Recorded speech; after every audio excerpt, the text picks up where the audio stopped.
Hello, hello, hello. Welcome to another Read With Me session. I'm yours truly, Isabel Bedell, and I'm here to read another amazing chapter of The Psychology of Money.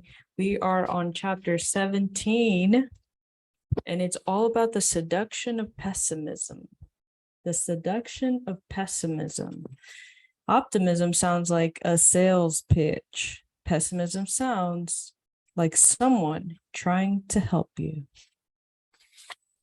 Well, you look at that. Ask yourself, are you gravitated towards pessimism or are you a natural optimist? Let's find out. For reasons I have never understood, people like to hear that the world is going to hell. This is a quote by historian Deirdre McCloskey. Optimism is the best bet for most people because the world tends to get better for most people most of the time. But pessimism also holds a special place in our hearts. Pessimism isn't just more common than optimism, it also sounds smarter. And it's intellectually captivating, and it's paid more attention than optimism, which is often viewed as being obvious to risk, oblivious to risk. Before we go further, we should define what optimism is. Real optimists don't believe that everything will be great. That's complacency. Optimism is a belief that the odds of a good outcome are in your favor over time, even when there will be a couple of setbacks along the way. Optimism is a belief that the odds of a good outcome are in your favor over time, and even when there will be some setbacks along the way. The simple idea that most people wake up in the morning trying to make things a little better and more productive than waking up looking to cause trouble is the foundation of optimism. It's not complicated. It's not guaranteed either. It's just the most reasonable bet for most people most of the time. The late statistician, a person that reads stats, Hans Rosling, put it differently. I am not an optimist. I am a very serious possibilist. Now we can discuss optimism's more compelling sibling, pessimism. It was December 29th, 2008. The worst year for the economy in modern history is about to close. Stock markets around the world had collapsed. The global financial system was on day-to-day life support. Unemployment was surging. And as things looked like they couldn't get worse, the Wall Street Journal published a story arguing that we hadn't seen anything yet. It ran a front-page article on the Outlook of a Russian professor named Igor Panarin, whose economic views rival the flair of science fiction writers. And here's what the journal mentions. He says, around the end of June 2010 or early July, the US will break into 6 pieces, with Alaska reverting to Russian control. California will form the nucleus of what he calls a California Republic and will be part of China or under Chinese influence. Texas will be the heart of the Texas Republic, a cluster of the states that will go to Mexico or fall under the Mexican influence. In Washington, D.C., New York will be part of the Atlantic Americas and may join the European Union. Canada will grab a group of northern states, and then the professor mentions that the Central North American Republic, Hawaii, he suggested that will be a protectorate of Japan or China, and Alaska will be subsumed into Russia. Wow, that's crazy. This was not the rambling of a backroom backlog or a tinfoil newsletter. This was on the front page of the most prestigious financial newspaper in the world. It is fine to be pessimistic about the economy, and it's okay to be apocalyptic. History is full of examples of countries experiencing not just recessions, but disintegrations. The interesting thing about Pinerian type stories is that they're polar opposites. Forecasts of outrageous optimism are rarely taken as serious as prophets of doom. Take Japan in the late 1940s. The nation was gutted by defeat from World War II in every single way, economically, industrially, culturally, socially. A brutal winter in 1946 caused a famine that limited food to less than 800 calories per person per day. And imagine if a Japanese academic had written a newspaper article during that time, this is what it would have said.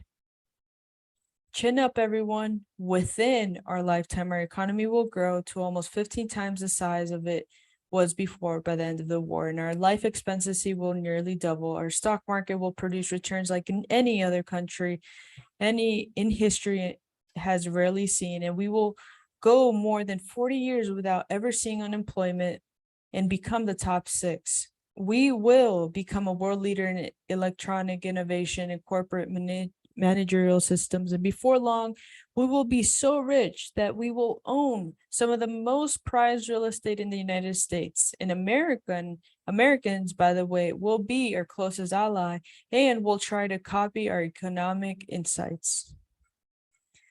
They would have summarily laughed out of the room and asked to seek medical evaluation. Keep in mind that the description above is what really actually happened in Japan in the generation after the war. But the mirror opposite of the Pinerian looks absurd in a way a forecast of doom doesn't. Pessimism just sounds smarter and more plausible than optimism. Pessimism, it sounds smarter and more plausible than optimism.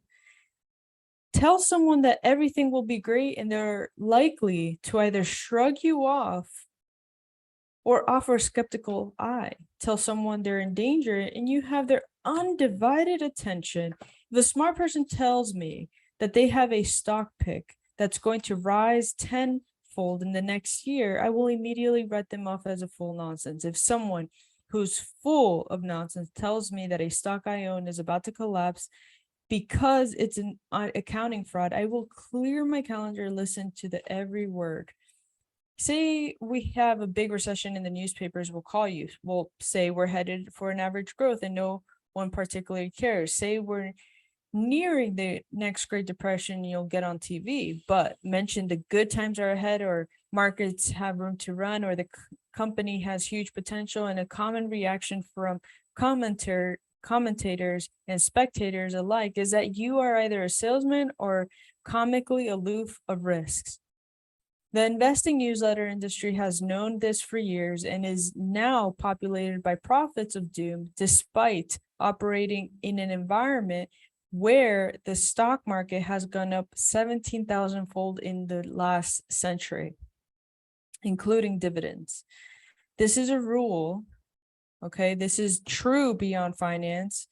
And Matt Ridley wrote in his book, The Rational Optimist, this is an excerpt from his book, a constant drumbeat of pessimism usually drowns out the triumphalist song. If you say the world has been getting better, you may get away with being called naive or insensitive. If you say that the world is going to go on getting better, you are considered embarrassingly mad. And if, on the other hand, you say that catastrophe is imminent and you may expect a MacArthur Genius Award or even the Nobel Peace Prize, in my own adult life, the fashionable reasons for pessimism changed, but the pessimism was constant. Every group of people I asked thinks that the world is more frightening, more violent, and more hopeless, and in short, more dramatic than it really actually is. Hans Rosling wrote in his book, Factfulness. When you realize how much progress humans can make during a lifetime in everything, from economic growth to medical breakthroughs to stock market gains to social equality, you would think optimism would gain more attention than pessimism. And yet, the intellectual allure of pessimism has been known for ages. John Stuart Mill wrote in the 1840s, "I have observed that not the man who hopes when others despair, but the man who despairs when there's others hope, is admired by a large class of persons as a sage, and the question is why? And how does it impact how we think about money?" Now let's repeat the premise that no one is crazy. There are valid reasons why pessimism is seductive when dealing with money. It helps to know what they are to ensure we don't take them too far. Part of it is instinctual and unavoidable. Keeman says the asymmetric aversion to loss is an evolutionary shield, and he writes, when directly compared or outweighed against each other, losses loom larger than gains. This asymmetry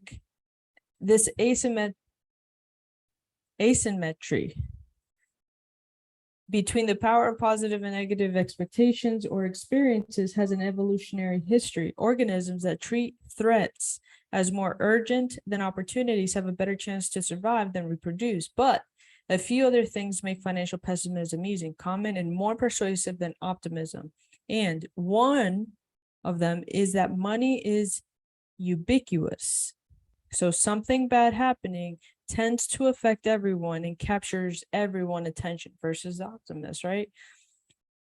That isn't true of, say, weather. A hurricane barreling down on Florida possesses no direct risk to 90% of Americans, but a recession barreling down on the economy could impact every single person, including you, so pay attention.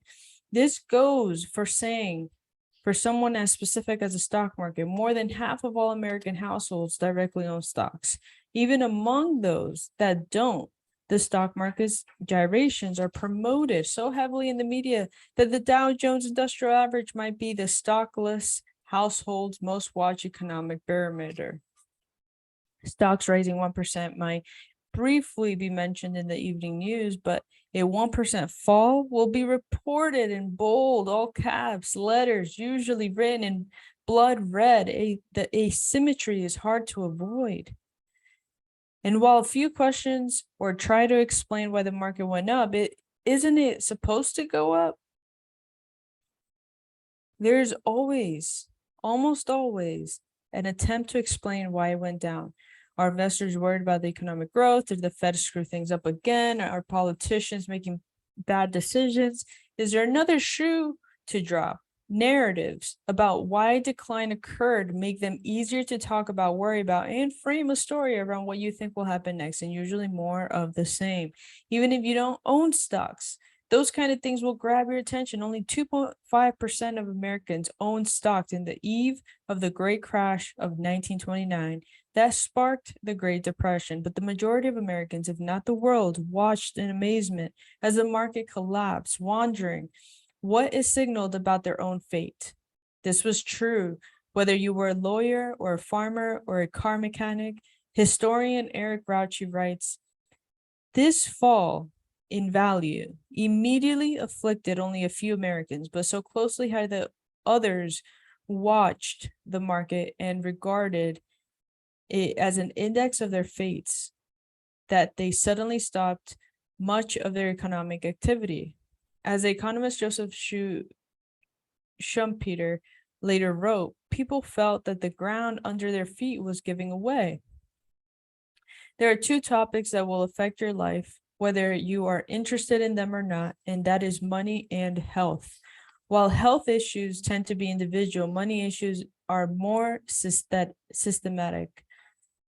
In a connected system where one person's decisions can affect everyone else's, it's understandable why financial risk gain a spotlight and capture attention in a way few other topics can. Another is that pessimists often extrapolate present trends with accounting for how markets adapt.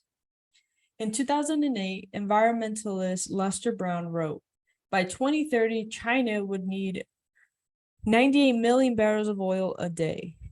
The world is currently producing 85 million barrels a day and may never produce much more than that. There goes the world's oil reserves. And he's right. The world would run out of oil in that scenario.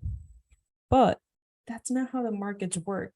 There is an iron law in economics: extremely good and extremely bad circumstances rarely stay that way for long because the supply and the demand adapt in hard to predict ways.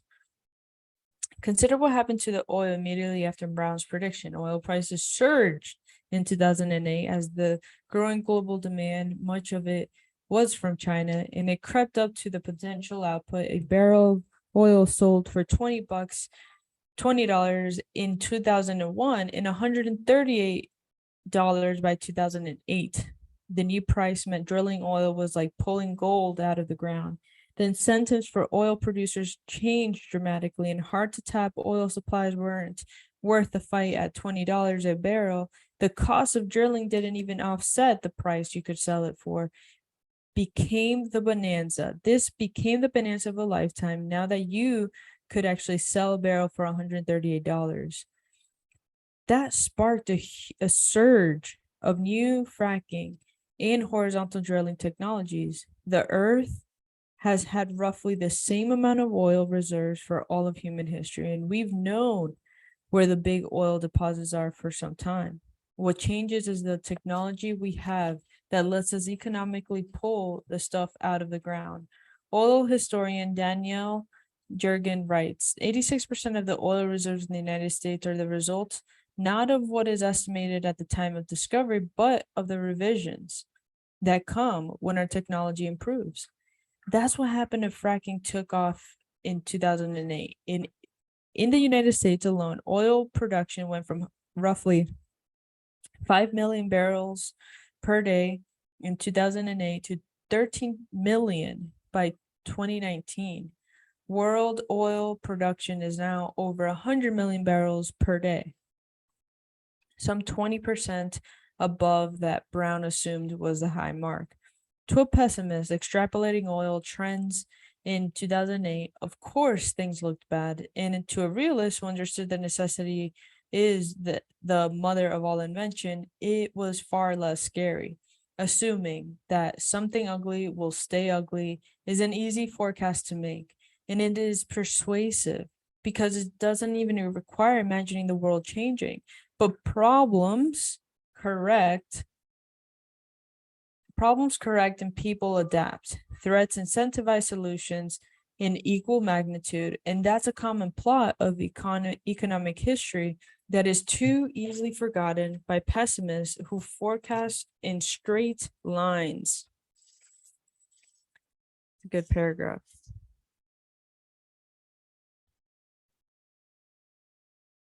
A third is that progress happens too slowly to notice, but setbacks happen too quickly to ignore. There are a lot of overnight tragedies. There are rarely overnight miracles. On January 5th, 1889, the Detroit Free Press pushed back against the long-held dream that man could one day fly a kite or fly like a bird. Airplanes, the paper wrote, appear impossible.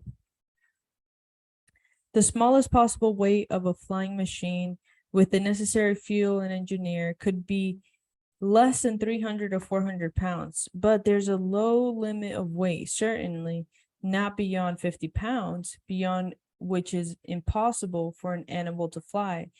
Nature has reached this limit and with her utmost effort has failed to pass it. This is what the Detroit Free Press was mentioning about airplanes. What a shame. 6 months later, Orville Wright, one of my personal heroes, dropped out of high school to help his brother Wilbur tinker in the backyard shed to build a printing press. It was the brothers' first joint invention, and it would not be their last. And if you had to make a list of the most important inventions of the 20th century, the airplane would be at least top 5, if not number 1. The airplane changed everything. It started world wars. It ended world wars. It connected the world, bridging gaps between cities and rural communities, oceans, countries. But the story of the Wright brothers' quest to build the first plane was a fascinating twist. After they conquered flight, no one seemed to notice and nobody seemed to care. In his 1952 book on American history, Frederick Lewis Allen wrote, "Several years went by before the public grasped what the Wrights were doing. People were so convinced that flying was impossible that most of those who saw them flying about Dayton, Ohio in 1905 decided that what they had seen must be some kind of trick without significance. And somewhat as most people today would regard a demonstration of, say, telepathy.